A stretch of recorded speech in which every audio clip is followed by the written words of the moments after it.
Before the Indus cities existed, most of humanity lived in scattered tribes. Small villages, basic farming, simple tools. Then, suddenly, along the rivers of ancient South Asia, something different began to form. People started gathering, building, planning. Within centuries, the region transformed into one of the most advanced societies the ancient world had ever seen. Archaeologists still don't know what pushed them into this great leap forward. But something about the land, the river, and the climate created the perfect storm for a true civilization to emerge. The Indus Valley people weren't just farmers or warriors. They were architects, urban planners, innovators. Their major cities, Harappa, Mohenjo-Daro, Dhalavira, were masterpieces. Streets built in perfect grids, public baths, multi-story homes, advanced drainage systems more sophisticated than what some countries use today. Every house had access to water. Every neighborhood had waste disposal. And the people themselves? Organized, educated, skilled. They used standardized bricks across all cities, meaning there was a central authority overseeing construction. They created weights and measures so precise that modern scientists were shocked at the accuracy. And somehow, they did all this without kings, palaces, or armies carved in stone. No monuments to rulers. No ego. Just results. For all their brilliance, the Indus people left behind one frustrating problem. Their writing is unreadable. They carved symbols onto seals, pottery, and tablets. But no one today can understand any of it. No Rosetta Stone. No translations. Nothing. This means their stories, their beliefs, their laws, their failures, their victories, all became permanently silent. We don't even know what they called themselves. But the art they left behind shows a society that valued animals, trade, spiritual symbols, and peace more than conquest. Their cities didn't exist in isolation. They traded with Mesopotamia, the Persian Gulf, and remote mountain tribes. Boats carried goods across long rivers and out to the Arabian Sea. Caravans transported materials through deserts and forests. And their seals, small carved stones used for trading, reached markets thousands of kilometers away. They were connected, wealthy, and respected. So respected that ancient Mesopotamian records mention a mysterious trading people from the land of Meluha. That was them.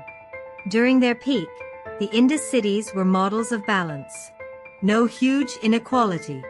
No giant temples taking all the wealth. No signs of slavery. Daily life was steady, clean, organized. Farmers grew wheat, barley, and cotton, the earliest in the world. Craftsmen produced ornaments, pottery, sculptures. Women appeared to have significant roles in society. Children played with toys that still survive today. A civilization built on order, innovation, and coordination. But something began to change. It was slow, almost unnoticeable at first. Rivers shifted. Flood patterns changed.